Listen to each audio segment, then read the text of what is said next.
नमस्कार सर. नमस्कार. आज दिनांक 23/5/2026 रोजी आपली ऑफिशियल वेबसाईट केपीटी केअर लॅबच्या उद्घाटन प्रसंगी माननीय डॉक्टर हेमकृष्णजी शामराव बापू कापगते आज आपल्याला लाभलेले आहेत.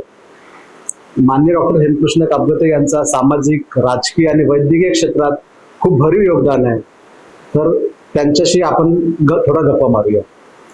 सर, मला तुम्हाला विचारायला आवडेल की जेव्हा फार आधीच्या काळात कठीण परिस्थिती होती त्यावेळेस तुम्ही एमबीबीएस आणि डीसेट झालात. त्याच प्रकारे एमबीबीएस आणि डीसेट होऊन तुम्ही विविध याच्यामध्ये मार्गदर्शन किंवा आरोग्यविषयक जनजागृती केलं. तर तुमच्या प्रवासाबद्दल सांगा. माझं बालपणाचं शिक्षण जनपद शाळेमध्ये 4थं वर्गापर्यंत झालं. बरोबर. त्याच्यानंतर 5व्या वर्गापासून तर 11वी मॅट्रिक पर्यंत मी तर सोसायटी शाळेमध्ये तेव्हा नाव होतं नंदलाल पटेल कापगते, आजचं नाव झालेलं आहे, त्यामध्ये होतो. त्याच्यानंतर मग हिशोब कॉलेजला होतो. नंतर मग मेडिकल कॉलेजला होतो. एमबीबीएस केलं. 66 मध्ये ॲडमिशन झाली आणि 1971 साली एमबीबीएस झालं. इंटर्नशिपमध्ये सुरू असतानाच मला एक योग आला की तेव्हा बांगलादेशाची लढाई सुरू झालेली होती आणि त्यावेळेला त्याच्यापूर्वी माझं जे कार्य होतं ते म्हणजे राष्ट्रीय स्वयंसेवक संघाच्या शाखेमध्ये मी जात होतो. बालपणापासून स्वयंसेवक आहे आणि त्याच्यापूर्वी नगर आपल्या साकोली नगरामध्ये काम पाहत होतो. नंतर नागपूरला सुद्धा शाखेमध्ये काम पाहत होतो. हे योगामध्ये प्रचाराचं काम, सेवेचं काम आपण जे घेतलेलं होतं, डॉक्टरकीचं शिक्षण घेऊन आपण लोकांची सेवा केली पाहिजे असा माझा दृष्टिकोन होता. आणि म्हणून एक संधी आली. मध्यंतरी बांगलादेश हा स्वतंत्र झाला जेव्हा इंदिरा गांधींनी आपल्या बांगलादेशाबरोबर लढाई, पाकिस्तानबरोबर लढाई केली आणि जेव्हा बांगलादेश स्वतंत्र झाला तेव्हा अनेक रेफ्युजी लोक, निर्वासित लोक आपल्या पश्चिम बंगालमध्ये यायला लागले, कारण त्या पाकिस्तान वेगळा झालेला होता. आणि त्याच्यानंतरही 71 साली जेव्हा दुसऱ्या लढाई सुरू झाली तेव्हा इंदिरा गांधींनी जेव्हा लोकांना पुकारलं की काही नागपूरची मंडळी त्या ठिकाणी डॉक्टर लोकांनी सेवा द्यायला तयार आहेत, तर मला विचारलं. तर तेव्हा बंगालमधील शीतलकुची जिल्ह्यामध्ये कुचबिहार जिल्ह्यामध्ये आणि शीतलकुची नावाचं गाव होतं. तिथे रेफ्युजी लोक यायचे, निर्वासित लोक, आणि त्यांना सेवा देण्याची संधी मला डॉक्टरचे मिळाली. माझ्यासोबत डॉक्टर बग्गा होते, माझ्यासोबत डॉक्टर शर्मा होते आणि मी 3 डॉक्टर होतो. आणि डॉक्टर रतनलालजी शर्मा नावाचे सद्गृहस्थांनी विदर्भ सहायता समितीच्या वतीनं हा कार्यक्रम आखलेला होता. तर त्या ठिकाणी 1 महिना लढाई बॉम्बार्डिंग सुरू असताना सुद्धा आम्ही त्या ठिकाणी गेलो आणि ते माझ्या जीवनातलं पहिलं शिबिर. प्रत्यक्ष बॉम्बार्डिंग होत असताना आणि तिथं निर्वासित लोकांना बंगाली येत होते, पश्चिम बंगालमध्ये निर्वासित लोक, त्या लोकांना सेवा द्यायचं काम आम्ही केलं. ते 3 डॉक्टरांनी केलं. आणि अधिकारी मॅडम होत्या, हिशोब कॉलेजच्या, तरुण भारताची मंडळी होती, युग धर्माची मंडळी होती आणि प्राध्यापक अधिकारी, अशा त्या लोकांच्या सोबत काम करायची संधी मिळाली. आणि डॉक्टर बग्गासोबत मित्र आम्ही परत श्रमासोबत आम्ही प्रवास केला. इंटर्नशिप पूर्ण केली. इंटर्नशिप पूर्ण झाल्यानंतर मग सेवाग्रामला जाऊन हाऊस ऑफ केला इंटर्नशिपच्या नंतर. आणि सेवाग्राम केल्यानंतर मग डीसीएसला ऍडमिशन मिळाली आणि डीसीएस पूर्ण करून 1974 साली डीसीएस झालो.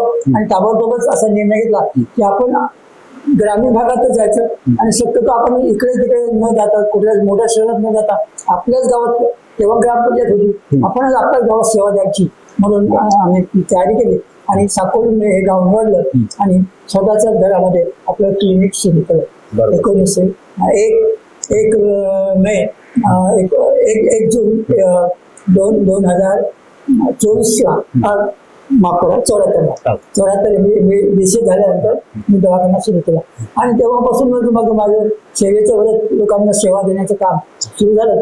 2 रुपयापासून आज म्हणजे हजारच्या किमतीमध्ये आपण त्यानिमित्तानं आपली लोकांची सेवा सुरू आहे हे मला सांगितलं. बरोबर. सर, एकदम कठीण काळात आणि एकदम त्या बांगलादेशच्या फाळणीच्या वेळेस तुम्ही ते काम केलं, निश्चितच आमच्यासाठी अभिमानास्पद गोष्ट आहे. त्याच प्रकारे तुम्ही तेव्हा सुरू केलेलं आरोग्य शिबिर तुम्ही आता पण घेत असता. बऱ्याच ठिकाणी तुम्ही आरोग्य शिबिर आयोजित केले आहेत आणि ते लोकांमध्ये आरोग्यविषयक जनजागृती केली काम. तर त्याबद्दल सर थोडंसं सांगा. त्याच्याबद्दल सांगायचं झालं तर इथं आल्यानंतर मला असं लक्षात आलं की लोक अशिक्षित जास्त आहेत. लोकांना वैद्यकीयचं ज्ञान नाहीये. लोक म्हणजे पाणी न पिता घन उलट्या होत असतानाही पाणी न प्यायचे बरोबर. अशी पद्धतीची लोकांमध्ये अंधश्रद्धा होती.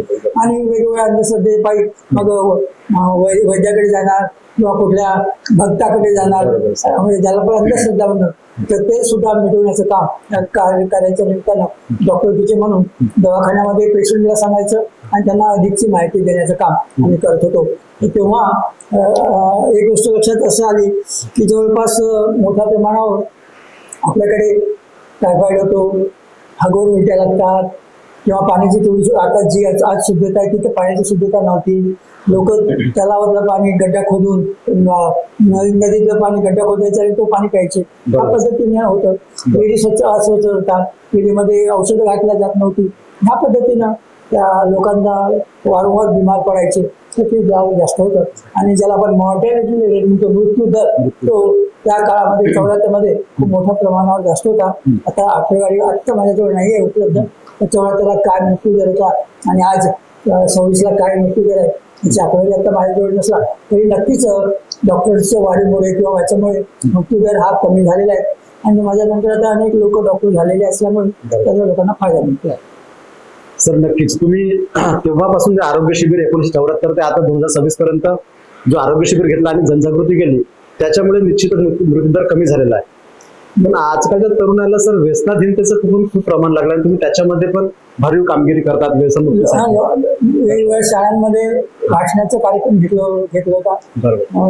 त्या प्रत्येक वेळेला सकाळी जायचं, वृक्षारोपणाबद्दल माहिती द्यायची, व्यसनाधीनबद्दल माहिती द्यायची, ऑर्गन डोनेशनच्या बद्दल माहिती द्यायची. ह्या असं वेगवेगळ्या पद्धतीने शाळामध्ये कार्यक्रम आहेत. प्रत्येक मरणामध्ये आवश्यक असताना मग लोकांनी झाडं लावली पाहिजेत, जगवली पाहिजेत, हा सुद्धा सल्ला दिला. हा सगळं होत असताना मध्यंतरी एकदा सरपंच होण्याची संधी साकोली गावामध्ये आलेली मला 78 ते 72. तेव्हा साकोली गाव कशा पद्धतीनं चांगलं होईल, रस्ता चांगले होतील, नाल्या कमीत कमी लोक समोर सरकणार नाहीतर प्रत्येक वेळेला अर्धा फूट 1 फूट 6 इंच अशा पद्धतीने लोक घरासमोर सरकायचे. तर ते शिकून आपण त्या निमित्तानं दगड लावून नाले करून तेव्हा आपण काम केलं होतं. आणि एका रस्त्याचं मला सरपंच असताना जवळपास 100% वसुली करून हे लोक देत नव्हते, त्यांना कशा पद्धतीनं आपण त्यांना वसुली करू शकू अशा पद्धतीचा संदेश दिला. आणि लोक नाराजीनं जप्ती मारावी लागली, जेणेकरून लोक सरळ व्हावेत, जेणेकरून त्यांनी टॅक्स देणं द्यावं. तर लोक टॅक्स जर देणार नाही तर नगर परिषद चालणार नाही, आजच्या जमान्यात ग्रामपंचायत चालणार नाही. हे सुद्धा त्या निमित्तानं लोकांना संदेश आपण देण्याचं कार्य सरपंच असताना सुद्धा केलेलं आहे. आणि स्वच्छतेच्या बाबतीमध्ये झाड करणारे तेव्हा तर भंगी म्हणजे माल उचलत होते भंगी लोक, ती प्रथा बंद झाली पाहिजे अशा पद्धतीचा आपण प्रयत्न केला, पण त्या काळामध्ये बंद होऊ शकलेली नव्हती. मात्र लोकांना त्या निमित्तानं आरोग्याचा धडा आपण देण्याचं काम केलेलं आहे. गावागावामध्ये मग भाषणाचा कार्यक्रम, वेगवेगळ्या शाळांमध्ये कार्यक्रम अशा पद्धतीनं कार्यक्रम घेतले होते.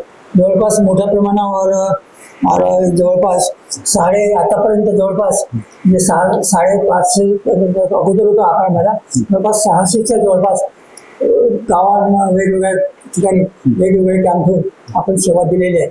त्याच्यामध्ये मग ॲडव्होकेसी कॅम्प असतील, रक्तदानाचे कार्यक्रम असतील, त्याच्यानंतर लोकांना ती जागृती व्हावी म्हणून प्रयत्न केले. अजून वृक्षारोपणाबद्दल माहिती देण्याचं काम, नेत्रदान, लोक आंधळे व्हायचे म्हणजे कॉर्निया ऑपरेशन करायला भीती वाटायची त्यांना. मग अशा वेळेला मग त्यांना मोतियाबिंदूच्या ऑपरेशनची त्यांची तपासणी करून तुला मोतियाबिंदू झालेला आहे, तू ऑपरेशन करायला सरकारी दवाखान्यात जा किंवा नागपूरला कुठल्या तरी डॉक्टरकडे जा, तसे असेल तर डॉक्टरकडे जा प्रायव्हेटमध्ये. आणि त्या सेवा एक भांडाऱ्याला ट्रस्ट होती, ती सुद्धा सेवा नेत्र तपासणी आणि डॉक्टर कमी रेटमध्ये ऑपरेशन करायचं, तो सुद्धा सल्ला त्या ठिकाणी आपण देण्याचा प्रयत्न केला. ह्या पद्धतीने कार्यक्रम सुरू आहे. सर तुम्ही आता 600 वर उपक्रम घेतले आहेत, त्याच्यात तुम्ही नेत्रदान वगैरे, रक्तदान शिबिरे अशा याच्यातून खूप लोकांना हे भविष्य त्यांचं बनवलं आहे. आणि जुन्या काळातून आणि आतापर्यंत काय काय बदल झालेले आहेत आणि काय बदल तुम्हाला अपेक्षित आहेत? तशा नाही, मोठ्या प्रमाणावर लोकांमध्ये जागृती आलेली आहे. हो सर. जागृती आलेली असल्यामुळे आणि आता लोकही शिकायला लागल्यात. मुली अगोदर शिकत नसतात ते बरोबर. त्याच्यानंतर त्यांना कुटुंब नियोजनाच्या कार्यामध्ये ते सुद्धा महिलांनी कुटुंब नियोजन 2 वर हम दो हमारे 2 अशा पद्धतीने अगोदर 5 7 मुलं राहायची. बरोबर. एका ठिकाणी तुम्ही 11 मुलं पाहिजे. बरोबर. ह्या पद्धतीने आता 11 मुलावर नाही चालणार. नाही. म्हणून काही लोकांना प्रत्येक पेशंटला आम्ही हा धडा द्यायचा बरोबर. की 2 वर तुम्ही थांबवा. 2 किंवा 3 आकडा म्हणता. बरोबर. 2 किंवा 3 थांबा. पण आताच्या जमान्यामध्ये हम 2 हमारे 2 वर थांबवायची गरज आहे. काही लोक तर आता एकच मुलावर थांबतात. बरोबर. अशा पद्धतीनं शिकवून त्यांच्या अंगमरणी पडलेली. निश्चितच सर. सर आता तुम्ही अजून तरुणाईला काय सल्ला द्याल, म्हणजे तरुण वर्ग, महिला वर्ग किंवा बाकी? विशेषतः आजचा म्हणजे आता मध्यंतरी साकोलीला शाळेमध्ये कार्यक्रम होता. हो सर. तिथे मी गेलो होतो. मला पाहुणा म्हणून, जसं आता तुम्ही मला पाहुणा म्हणून बोलवलं, बरोबर. तिथे सुद्धा मला बोलवलं होतं. मुलांमध्ये जी सवय आहे ती त्यांनी रोज शाळेत आलं पाहिजे. हा पहिला विषय. बरोबर सर. काही बिमारी असेल तर डॉक्टरकडे जा, तात्पुरतं घ्या. पण ताप असला तरी तुम्ही वर्गामध्ये येऊन बसा आणि ऐका. भले एकदा नाही निघलं तर चालेल, पण वर्गामध्ये चाट मारू नका. अशा पद्धतीच्या सगळ्या विद्यार्थ्यांना आपण सुरू असतो. सगळ्यांनी आता रामदेव बाबांचे जे योगासनाचे वर्ग वगैरे सगळीकडे देशभर सुरू झालेले आहेत. आणि मोदीजींनी जे काही पूर्ण स्वच्छतेचे धडे किंवा ते मुलांना आपण द्यायचं शाळेमध्ये आपण बोलतोय. आणि झाडल्यामुळे किंवा रस्ता साफ केल्यामुळे कोणीही गलिच्छ होत नाहीये. जेव्हा जाऊन आपले हात धुवायचे, स्वच्छता करायची, आंघोळ करायची, स्वच्छता आपोआपच तयार होते. आणि ते आपण एकापासून सुरुवात करू. आपलं घर स्वच्छ राहील तर गाव स्वच्छ राहील, गाव स्वच्छ राहील तर तालुका, जिल्हा आणि मग देश. या पद्धतीनं स्वच्छतेची मोहीम कधीही थांबवू नये असं मला वाटतंय. आणि हे होत असताना त्या मुलांना आताच एक वाईट सवय झालेली आहे ती म्हणजे मोठ्या प्रमाणात तरुण पिढी ही गुटख्याकडे वळलेली आहे. बरोबर. काही लोक दारूकडे वळलेले आहेत.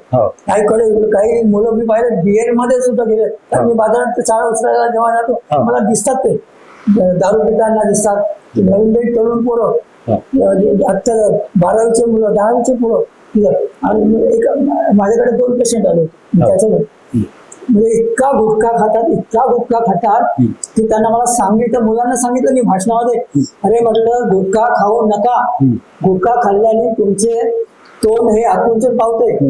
तुमच्या आज 2 बोटे आज जातात. तुमच्या आज बरोबर 3 बोटे जातात. बरोबर. हे 3 बोटे तुमचे जाणार नाही, मग 2 जातील आणि मग पुन्हा गुटखा आणि ते तंबाखू खाल, मग एकच जाईल. एक पेशंट माझ्याकडे आली होती. ती बाई होती, गाव सांगत नाही, तिचं नाव सांगणार नाही मी, तिची बदनाम व्हायची. म्हणून त्या बोलणीमध्ये फक्त चमचा जात होता. त्या बाईमध्ये फक्त चमचा जात होता. ह्या मुलांना मी सांगितलं, म्हटलं फक्त चमचा जाईल. मी म्हटलं बाई तू काय खाते का? म्हणून मी भातही खाऊ शकत नाही, पोळी खाऊ शकत नाही, जेवू शकत नाही, उसळ खायला हे काहीच करू शकत नाही मी. मग तू का खाते का काही? म्हटलं. ती म्हणाली ताई मी फक्त आंबे घेते किंवा फळांचा रस खाते. बरोबर. एवढंच काही करू शकते, बाकी मला जेवण चालू नाही. किंवा मग पेस्ट तयार करून भाताचे वगैरे कालवून म्हणजे जे पातळ होईल तेच मी फक्त खाऊ शकते. आणि अशी त्या बाईची अवस्था आहे. मुलांना मी सांगितलं आणि सगळ्या लोकांना सुद्धा त्या निमित्तानं सांगत असतो. मरणामध्ये तोरणामध्ये कुठल्याही त्या भाषणामध्ये हा विषय माझा आवश्यक असतो. खाऊ नका. एवढंच नाही तर तुम्ही दारू पिऊ नका. मुलांना सवय वाईट आहे आणि घर उद्ध्वस्त होतं. आता परवाची गोष्ट, आमच्या छात्रा आपल्या गोपीनाथ राऊतचं जावई बुवा बायकोला पैसे मागितले. बायको म्हणे मी मला टरबूज घ्यायला पैसे दे. तिने 100 रुपयाची नोट दिली. तो बाहेर गेला. दुसऱ्या एका मित्राला म्हटलं अरे मला 50 रुपये दे ना. या मित्रा म्हणे अशी करू, अशी ऍक्शन करू आणि मला द्यायचं आहे. बरोबर. आणि 50 रुपये घेतले. तिकडनं आला, कुठल्या धुंदीमध्ये आला तर त्या पेट्रोल पंपाच्या अग्रवालच्या मागच्या बाजूला त्या झाडाला तो लटकला. म्हणजे त्याने फाशी घेतली. बरोबर. असे अनेक लोक दारूमुळे मरण पावलेले आहेत. एवढंच नाही तर ह्या भुकट्यामुळे आणि याच्या तंबाखू खाण्यामुळे अनेक लोकांना कॅन्सर झालेले आहे. बरोबर. कर्करोग झालेला आहे. हे सुद्धा मी बघितलेलं आहे. बरोबर. आणि पेशंटला आम्ही सुचना देतो थोडस शंका आली, तू तंबाखू खात असेल, विचारतो, हो म्हणतात. मुर्गा खात असेल, हो म्हणतात. आणि ते जिभेला मग चावलं जातं, मग त्या जीभ हळूहळू वाढत जातं, त्या मासा वाढला, मग त्याच्यामध्ये कॅन्सर झालेले अनेक लोकांचं ऑपरेशनला पाठवून प्रायमरी स्टेज मध्ये होतात. आपण नेत्यांचं काही लोकांचं पाहिलंय फोटो, नाव घेत नाही, माहिती आहे आपल्याला सगळ्यांना. ह्या पद्धतीनं लोक कमी असे ऑपरेशन केल्यामुळे, जीभ कापल्यामुळे किंवा तो तेवढा भाग कापून फेकल्यामुळे ते लोक वाचलेले आहेत. बरोबर. एका गॅमिनीचा पेशंट मी बघितला, पायाला गॅमिन झालं होतं. काय होतं त्याला? डायबिटीज होती. त्यांनी रक्त काही तपासलं नाही, म्हणून रक्त सगळं तपासलं पाहिजे. आजकाल मुलांमध्ये फॅमिली हिस्ट्री असते शिकलिंगची, थॅलेसेमियाची, हे मुलांमध्ये आजार होऊ शकतात. हा सुद्धा धडा शाळांमध्ये देण्याचा मी प्रयत्न केलेला आहे. आणि त्याच्यामधनं अनेक सिकलसेलचे लोक माहिती झाले, थॅलेसेमियाचे कमी पेशंट आहेत, हे सुद्धा माहिती झाले. पण त्यानिमित्तानं रक्ती कमी दिसल्याबरोबर मी ते पहिल्यांदा तर शिकलिंग तपासतो, हिमोग्लोबिन पर्सेंटेज तपासतो आणि ताबडतोब रक्त द्यायला भंडाऱ्याला त्याला पाठवतो. हे सुद्धा कार्य मोठ्या प्रमाणावर सुरू आहे. अशा पद्धतीनं प्रचार म्हणून काम करतो. सर, सुदृढ भारत घडवण्यासाठी आणि आपला जो परिसर आहे साकोली एरिया किंवा जो त्याच्या लगतचा त्यासाठी तुम्ही खूप स्तुत्य उपक्रम हाती घेतलेले आहेत. स्वच्छ भारत, त्याच्यानंतर व्यसनमुक्ती, ऑर्गन डोनेशन आणि त्या संदर्भात अजून बाकीचे अनेक उपक्रम. आता म्हणजे आपल्याकडे वेळ कमी आहे, असे भरपूर उपक्रम मी हाती घेतले आणि तुम्ही जनजागृती केलेली आहे. त्याबद्दल निश्चितच तुमचं कार्य सराहनीय आहे.